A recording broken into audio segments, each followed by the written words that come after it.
കാരശ്ശേരിക്ക് പിന്നാലെ കൊടിയത്തൂരിലും മണ്ഡലം കോൺഗ്രസ് കമ്മിറ്റി മരവിപ്പിച്ചു. ഇതോടെ മുക്കം ബ്ലോക്ക് കോൺഗ്രസ് കമ്മിറ്റിയിൽ പ്രതിസന്ധി രൂക്ഷമായി. ഫെബ്രുവരി 9 ഹരിദാസൻ പരപ്പിലിനെ മണ്ഡലം പ്രസിഡന്റായി നിയമിക്കുകയും 13 കമ്മിറ്റി മരവിപ്പിക്കുകയുമായിരുന്നു. നിയമസഭാ തെരഞ്ഞെടുപ്പ് പടിവാതിൽക്കലെത്തി നിൽക്കെ കോൺഗ്രസിന് നിർണായക സ്വാധീനമുള്ള ജില്ലയുടെ കിഴക്കൻ മേഖലയിലാണ് കോൺഗ്രസിൽ പ്രതിസന്ധി രൂക്ഷമായിരിക്കുന്നത്. മണ്ഡലം കമ്മിറ്റികളുടെ അധ്യക്ഷ സ്ഥാനത്ത് ഐ ഗ്രൂപ്പ് പ്രതിനിധികളെ പ്രതിഷ്ഠിക്കാനുള്ള ജില്ലാ കോൺഗ്രസ് നേതൃത്വത്തിൻ്റെ നീക്കമാണ് പല മണ്ഡലം കമ്മിറ്റികളിലും വിഭാഗീയത രൂക്ഷമാക്കിയത്.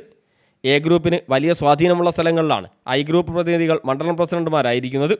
മുക്കം ബ്ലോക്ക് കോൺഗ്രസ് കമ്മിറ്റി കീഴിലുള്ള മുക്കം നഗരസഭ, കാരശ്ശേരി, കൊടിയത്തൂർ, കൂടരഞ്ഞി എന്നീ 4 മണ്ഡലം കമ്മിറ്റികളുടെ പ്രസിഡന്റ് സ്ഥാനം നേരത്തെ എ ഗ്രൂപ്പിനായിരുന്നു.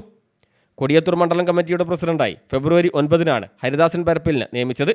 എന്നാൽ പ്രവർത്തകരിൽ നിന്ന് വലിയ എതിർപ്പുണ്ടാവുകയും പരാതികൾ ഉയരുകയും ചെയ്ത സാഹചര്യത്തിൽ 3 ദിവസം കഴിഞ്ഞ് 13 കമ്മിറ്റി മരവിപ്പിക്കുകയായിരുന്നു.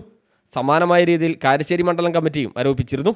ഇവിടെ വാർഡ് പ്രസിഡന്റുമാരുടെ അഭ്യർത്ഥന മാനിച്ച് സമാൻ ചാലൂളിയെ പ്രസിഡന്റായി നിയമിച്ച് 47 അംഗ മണ്ഡലം കമ്മിറ്റി രൂപീകരിച്ചെങ്കിലും കമ്മിറ്റിക്കെതിരെ വലിയ പ്രതിഷേധമുയർന്നതോടെ പ്രസിഡന്റിനെ നിലനിർത്തി കമ്മിറ്റി മരവിപ്പിക്കുകയായിരുന്നു.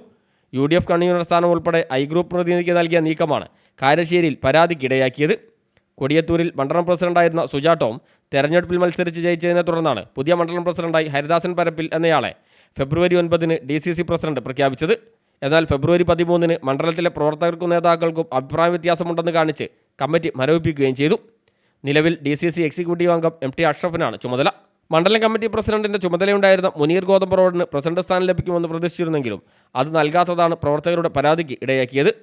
നിയമസഭാ തെരഞ്ഞെടുപ്പിൽ കെട്ടുറപ്പോടെ പരമാവധി സീറ്റുകൾ നേടുക എന്ന ലക്ഷ്യത്തോടെ UDF മുന്നേറുമ്പോഴാണ് തിരുവമ്പാടി നിയോജക മണ്ഡലത്തിൽപ്പെട്ട പഞ്ചായത്തുകളിൽ പ്രതിസന്ധി തുടരുന്നത്. Fazal Babu, news bureau, Mukkam.